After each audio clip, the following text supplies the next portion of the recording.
नमस्कार विद्यार्थियों, KD class की ऑनलाइन प्लेटफॉर्म में मैं भीमा आप सबका स्वागत करती हूँ। पिछली क्लास में हमने रसायन विज्ञान का अध्ययन स्टार्ट किया था, जिसमें हमने रसायन विज्ञान का एक इंट्रोडक्शन देखा था और एक टॉपिक था पदार्थ, उसके बारे में अध्ययन किया था। पदार्थ में हमने उसके वर्गीकरण पढ़े थे। वर्गीकरण में भौतिक वर्गीकरण और रासायनिक वर्गीकरण देखा था। भौतिक वर्गीकरण के अंतर्गत हमने ठोस, द्रव, गैस, प्लाज्मा और बोस-आइंस्टीन कंडेंसेट इन अवस्थाओं को अध्ययन किया था। आज हम रासायनिक वर्गीकरण के बारे में अध्ययन करेंगे, जिसके अंतर्गत तत्व और यौगिक के बारे में हम देखेंगे।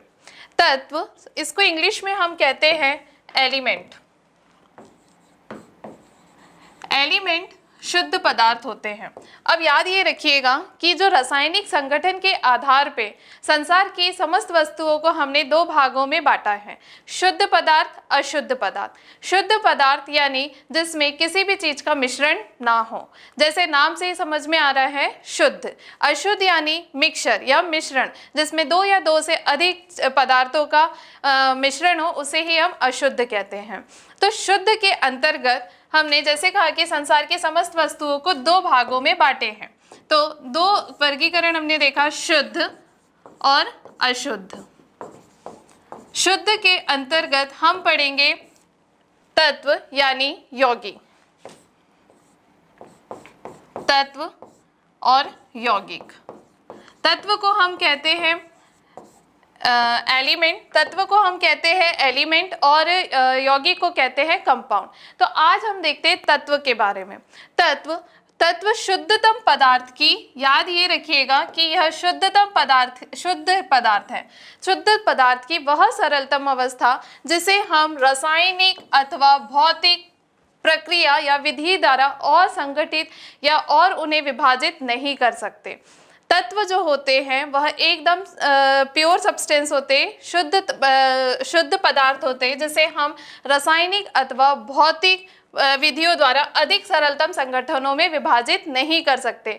और ना ही जैसे हम कोई भी विधि द्वारा इन्हें अलग अलग या दूर नहीं कर सकते, वैसे हम कोई भी फिजिकल या केमिकल मेथड यानी भौतिक और रासायनिक प्रतिक्रिया विधियों द्वारा हम इसे ना तो जोड़ सकते हैं या संयोजित भी नहीं कर सकते, क्योंकि यह शुद्ध पदार्थ है। ठीक है, शुद्ध पदार्थ को ना ही हम तत्व जो भी एलिमेंट्स होंगे उनको हम ना तो कोई फिजिकल या केमिकल मेथड द्वारा जोड़ सकते हैं और ना ही उन्हें हम अलग अलग कर सकते हैं। तो इसकी बस परिभाषा इतना याद रखिएगा कि यह जो शुद्धतम पदार्थ है, शुद्धतम पदार्थ की वह अवस्था है जिसके हम ना तो रासायनिक और ना तो भौतिक प्रक्रिया विधियों द्वारा हम इसे अलग कर सकते हैं, ना ही हम इसे जोड़ सकते हैं। ठीक है, जैसे कि एग्जाम्पल, उदाहरण के लिए ऑक्सीजन, हाइड्रोजन, अगर हम बहुत सारे ऑक्सीजन को भी देखें तो ये एक ही टाइप से जुड़े होंगे, ये नहीं कि इनकी अलग अलग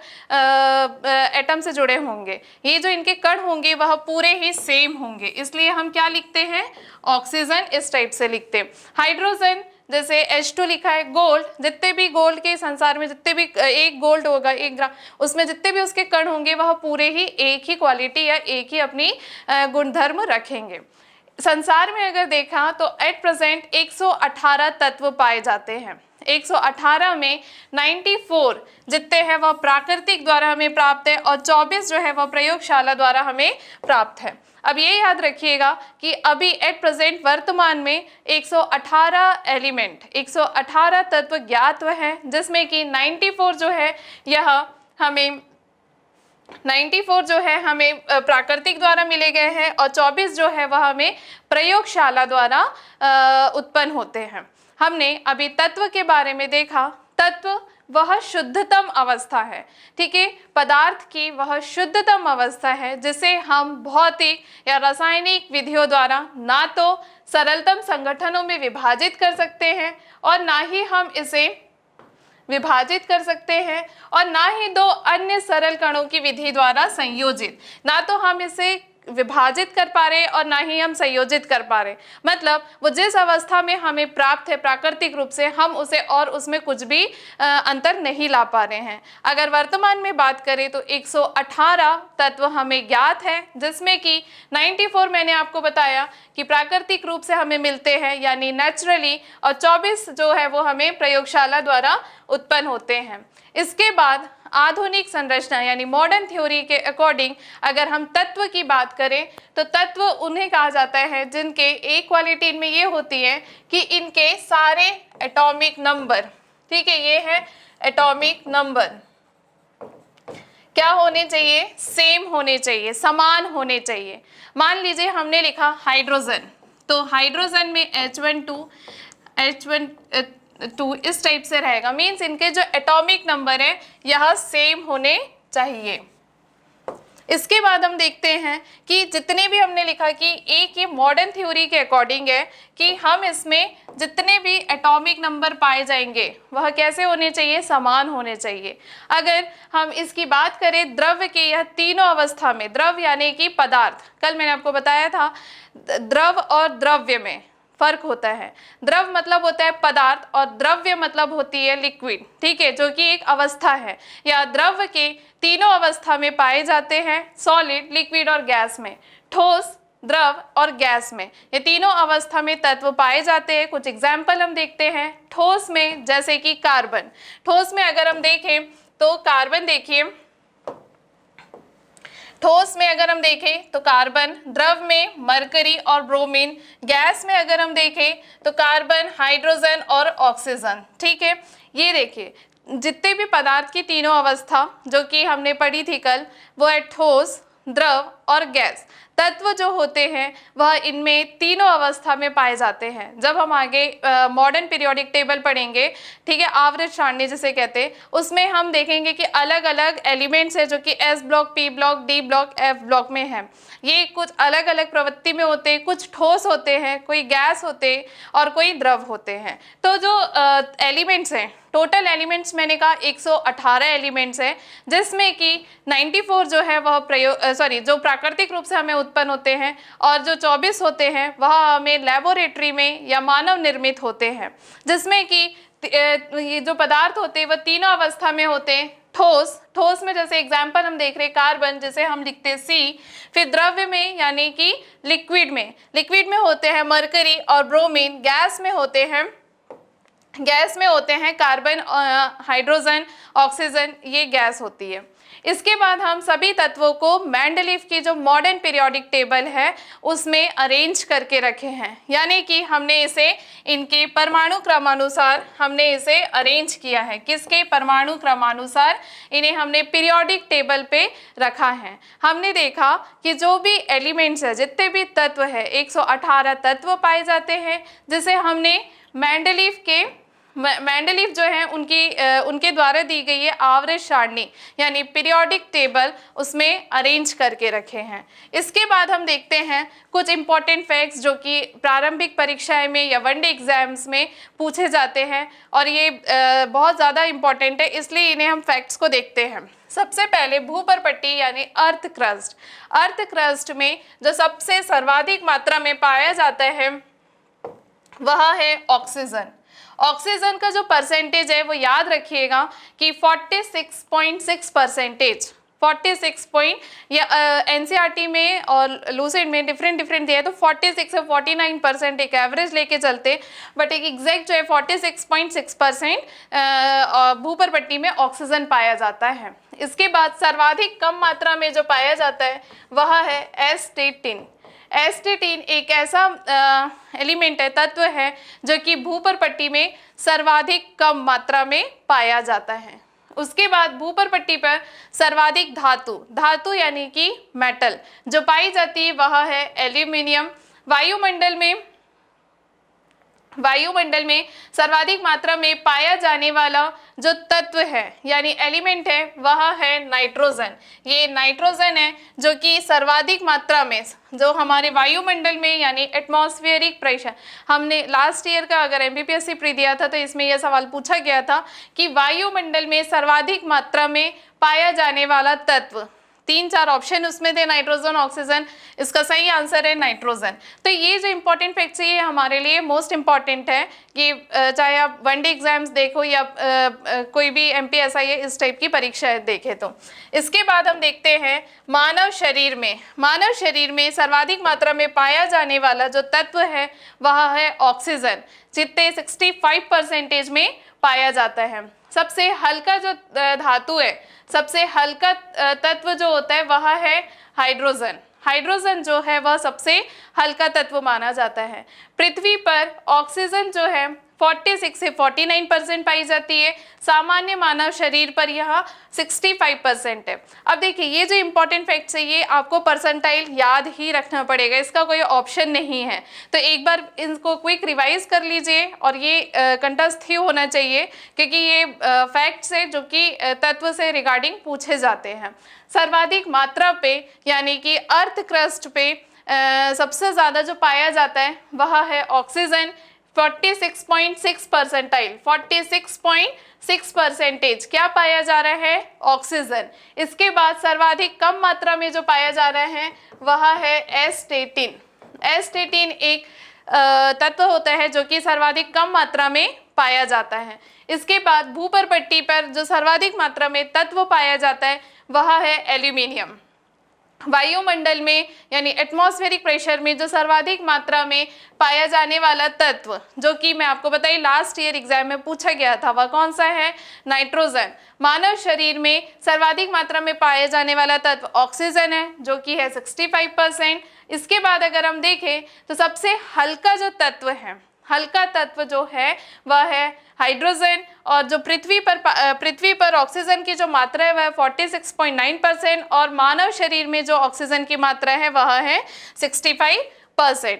इसके बाद हम देखते हैं कि जो तत्व है उसको भी उनके गुणधर्म के अनुसार हमने फर्दर इसको क्या किया है, विभाजित किया है, या हमने इसे उसमें किया है फर्दर इसका विभाजन, या फर्दर हमने इसे डिवाइड किया है मेटल, नॉन मेटल और मेटलॉइड्स में, यानी धातु, अधातु और उपधातु। सबसे पहले हम इनके बारे में देखते हैं क्योंकि हमने क्लास लेवल पे पढ़ा है कि मेटल्स क्या होते हैं, बहुत ज़्यादा चमकदार होते, अधातु जो होते हैं वो भुरभुरे होते हैं, ये जो जो धातु होते हैं वो पारदर्शी अपारदर्शी होते, अधातु की। तो इस टाइप का हम जो टेबल होता है उससे हम धातु, अधातु और उपधातु के बारे में हमने पढ़ा है। आज हम इसे देखते हैं धातु, मेटल, यानी मेटल की हम डेफिनेशन सबसे पहले समझते हैं कि हम मेटल या धातु हम किसे कहेंगे। मेटल या धातु हम उस चीज को कहेंगे जो कि इलेक्ट्रॉन को क्या करता हो, डोनेट करता हो। मीन्स जिसके जो परमाणु हैं, मान लीजिए कोई पदार्थ है या कोई तत्व है, तत्व किससे बन के मिला है, छोटे छोटे पदार्थों से। इनकी जो परमाणु में एक से अधिक क्या करते हैं, या इलेक्ट्रॉन को त्याग करते, मीन्स इलेक्ट्रॉन को डोनेट करते हैं, ठीक है। इसलिए इन्हें हम इलेक्ट्रॉन डोनर या धन आवर्षित ये कहते हैं। जो कि सबसे पहले आप अगर देखेंगे, सबसे पहले ये डेफिनेशन आप याद रखिए कि मेटल्स हम किसे कहते हैं, जो सामान्य अभिक्रिया, नेचुरल रिएक्शन के द्वारा अपने परमाणुओं में से एक से अधिक इलेक्ट्रॉन त्याग कर, क्योंकि वह इलेक्ट्रॉन डोनेट कर रहा है तो उसमें क्या बन जाएगा, पॉजिटिव चार्ज, और पॉजिटिव चार्ज को ही हम क्या कहते हैं, धनायन बनाने की प्रवृत्ति रखता है। जैसे कि आप एग्जाम्पल से समझिए सोडियम को अगर आप इसको इलेक्ट्रॉन डोनेट कर रहा है, ये इलेक्ट्रॉन डोनेट कर रहे हैं और इसलिए इसमें क्या चार्ज आ जा रहा है, पॉजिटिव चार्ज, ठीक है। तो हम इसे किसकी कैटेगरी में रखेंगे, हम इसे मेटल की या धातु की कैटेगरी में रखेंगे। इसके अलावा एक एग्जाम्पल देखिए, पोटेशियम क्या कर रहा है, एक इलेक्ट्रॉन त्याग रहा है, ठीक है। यह एक इलेक्ट्रॉन क्रिया अभिक्रिया द्वारा क्या कर रहा है, एक इलेक्ट्रॉन त्याग रहे हैं और इलेक्ट्रॉन डोनेट करने की प्रवृत्ति को ही क्या कहते हैं हम, इलेक्ट्रॉन डोनर। और इसमें क्या आ जाता है, पॉजिटिव चार्ज आ जाता है, इसलिए हम इसे कहते हैं धनायन बनाने की प्रवृत्ति। तो सबसे पहले देखिए जो तत्व होता है हमने उसके गुणधर्म के अनुसार हमने 3 भागों में बांटा। सबसे पहले आता है धातु, फिर आता है अधातु और फिर आते हैं उपधातु। धातु जो होते हैं इसमें सामान्यतः क्या होता है, इन्हें इलेक्ट्रॉन डोनर कहा जाता है। क्यों? क्योंकि यह इलेक्ट्रॉन डोनेट करने की प्रवृत्ति रखते हैं। जैसे हमने एग्जाम्पल से समझा, सोडियम, सोडियम क्या करता है, इलेक्ट्रॉन डोनेट करता है, और इलेक्ट्रॉन डोनेट करता है कोई भी चीज तो उसके ऊपर क्या आ जाता है, पॉजिटिव चार्ज। जब हम परमाणु संरचना पढ़ेंगे उसमें आपको मतलब ये सारी चीजें समझ में आएगी कि पॉजिटिव चार्ज कब आता है, नेगेटिव चार्ज कैसे होता है, ठीक है, न्यूक्लियस का कहाँ से आविष्कार हुआ, इस टाइप से। इसके बाद हमने देखा धातु। नेक्स्ट हमारा स्लाइड हम देखेंगे अधातु के बारे में। अधातु, जैसे हमने धातु का पढ़ा कि क्या होते हैं, वह इलेक्ट्रॉन डोनर होते हैं, इलेक्ट्रॉन डोनेट करते हैं, धन आयन बनाते हैं, और उसके ऊपर क्या आ जाता है, पॉजिटिव चार्ज आ जाता है। उसके जस्ट अपोजिट है आपका अधातु यानी नॉन मेटल। इसमें जो होती है ऋण विद्युती, मतलब अगर वो डोनेट कर रहे हैं कोई चीज तो कोई एक्सेप्ट भी करेगा। तो ऐसे सामान्य अभिक्रियाओं द्वारा जिसमें एक या एक से अधिक इलेक्ट्रॉन ग्रहण करे, जैसे वो इलेक्ट्रॉन डोनेट कर रहा है तो कोई एलिमेंट होगा जो इलेक्ट्रॉन एक्सेप्ट करेगा, तो यही इलेक्ट्रॉन एक्सेप्ट और ग्रहण करने से धन आयन बनाने की प्रवृत्ति को ही हम क्या कहते हैं, अधातु या नॉन मेटल। ठीक है, धन आयन में क्या होता है, इलेक्ट्रॉन को डोनेट किया जाता है, और नॉन मेटल्स या अधातु में इलेक्ट्रॉन को एक्सेप्ट किया जाता है, या इलेक्ट्रॉन को क्या किया जाता है, एक्सेप्ट किया जाता है, ग्रहण किया जाता है। जैसे एग्जाम्पल से आप समझिए, ब्रोमीन।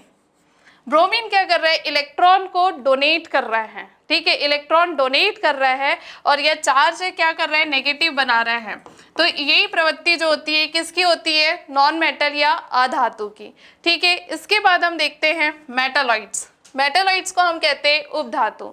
धातु और उपधातु के बीच में जो आता है उसे हम धातु और अधातु के बीच में जो आता है उसे हम कहते हैं उपधातु यानी मेटालॉइड्स। ठीक है, मेटल और नॉन मेटल के बीच जो आ रहा है उसे हम क्या कह रहे हैं, उपधातु। ठीक है, तो इनकी परिभाषा यही है कि जिसके द्वारा ऐसे तत्व जिनमें धातु और अधातु दोनों के गुण आवश्यक हो, ठीक है, दोनों के गुण हो, जैसे कि इसमें लिखा ही है जिनमें धातु अधातु होने के गुण होते हैं। मैंने आपको बताया धातु और अधातु ऐसे कुछ ही एलिमेंट्स हैं जिसे हम उपधातु की श्रेणी में रखते हैं। सबसे पहले इसका एग्जाम्पल आप देखिए, आर्सेनिक, एंटीमनी एंड जर्मेनियम, इनका उपयोग हम एज अ सेमीकंडक्टर के रूप में करते हैं। सेमीकंडक्टर के रूप में हम उपधातु का उपयोग करते हैं। कभी परीक्षा में पूछे जाते हैं इनका यूज काय में किया जाता है, एज अ सेमीकंडक्टर, कि इनका उपधातु का हम प्रयोग करते हैं। उपधातु में हमने देखा ऐसे तत्व, ऐसे एलिमेंट्स जिनमें जिनमें धातु और अधातु दोनों के गुण छुपे हो, उन्हें ही हम उपधातु की श्रृंखला में रखते हैं। मेटल्स एंड नॉन मेटल्स की प्रॉपर्टी शो करें उसे हम मेटालॉइड्स कहते हैं।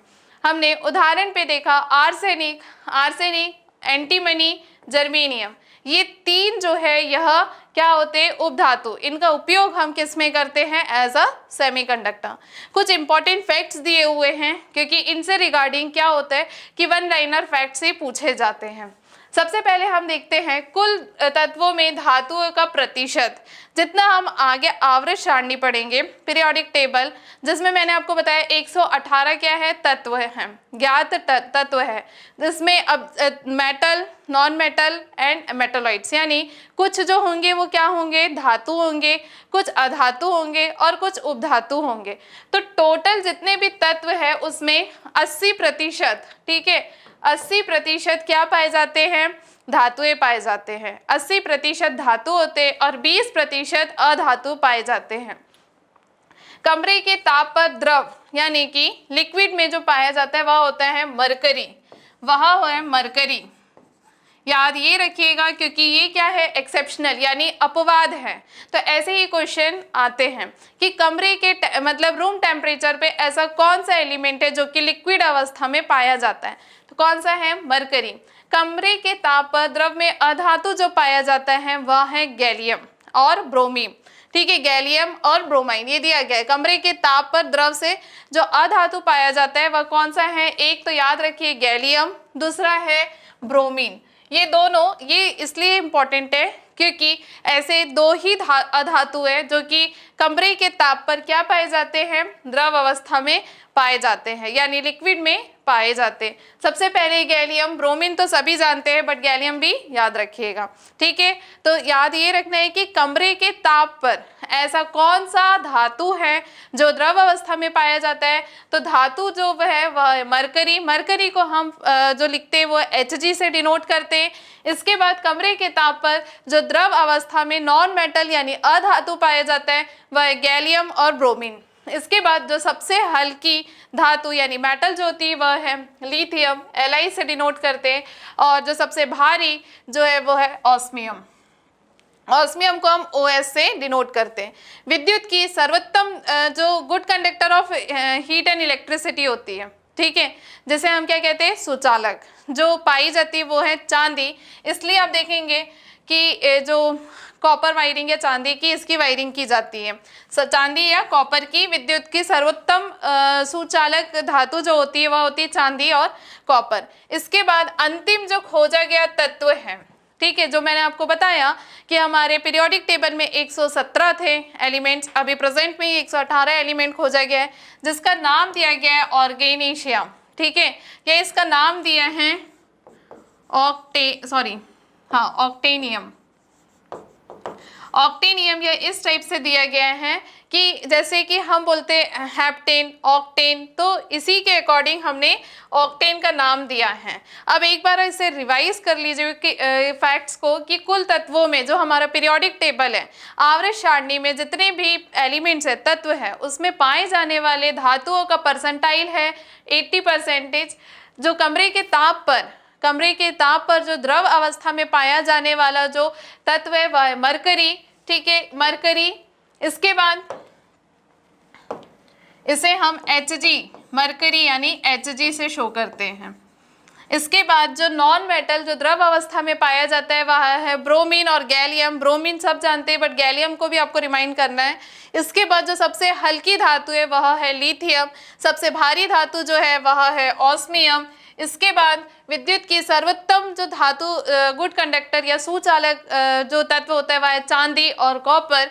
जो खोजा गया अंतिम तत्व है वह है ऑक्टेवियम। ऑक्टेवियम से ही समझ में आ रहा है, ऑक्टेन हम किसे कहते हैं, 8 नंबर को। तो जो खोजा गया है वो जो आखिरी एलिमेंट है उसका नंबर ही है 118, ठीक है, 118 नंबर का है, इसीलिए वो 8 को डोनेट करता है ऑक्टेवियम। उसके दो नाम है, या तो हम उसे ऑर्गेनेशियम के नाम से जानते हैं या ऑक्टेवियम के नाम से जानते हैं।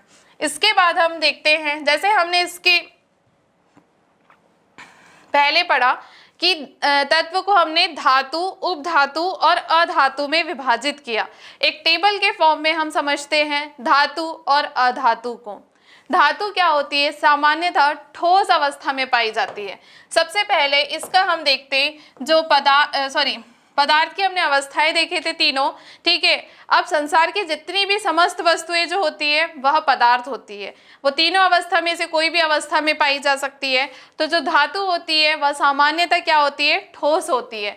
इनमें तन्यता का गुण होता है। तन्यता मतलब हम जितना इसे खींचे वह उतना फैलते जाएगी, जैसे कि, लेकिन उसमें सबसे बड़ी क्वालिटी ये होती है कि वह टूटती नहीं है। फॉर एग्जाम्पल हम च्युइंगम ले, हम उसे जितना स्ट्रेच करेंगे वो एक टाइम में आके ब्रेक हो जाएगी।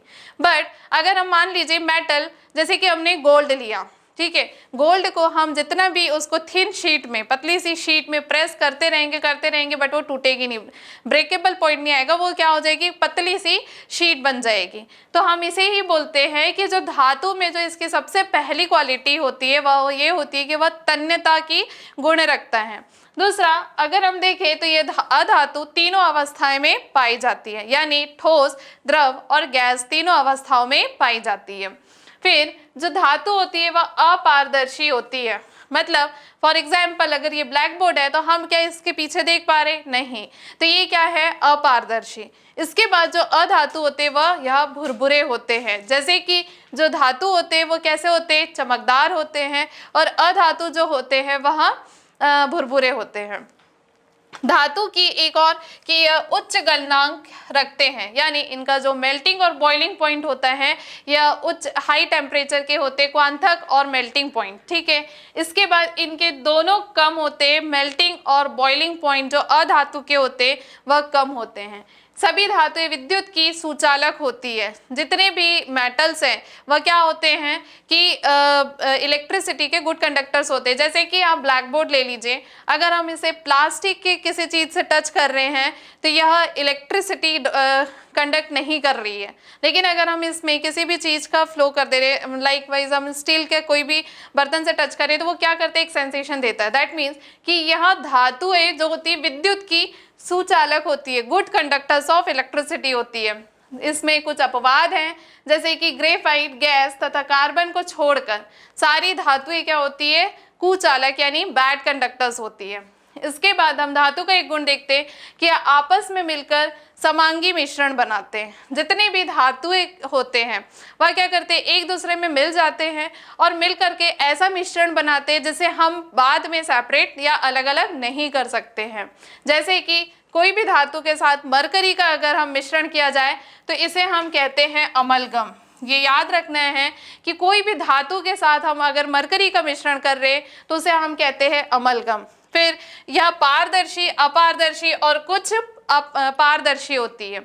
अधातु का एग्जाम्पल देखें, अगर हम ग्लास को देखें तो ग्लास होता है पारदर्शी, जिसके आगे पीछे से हम देख सकते हैं।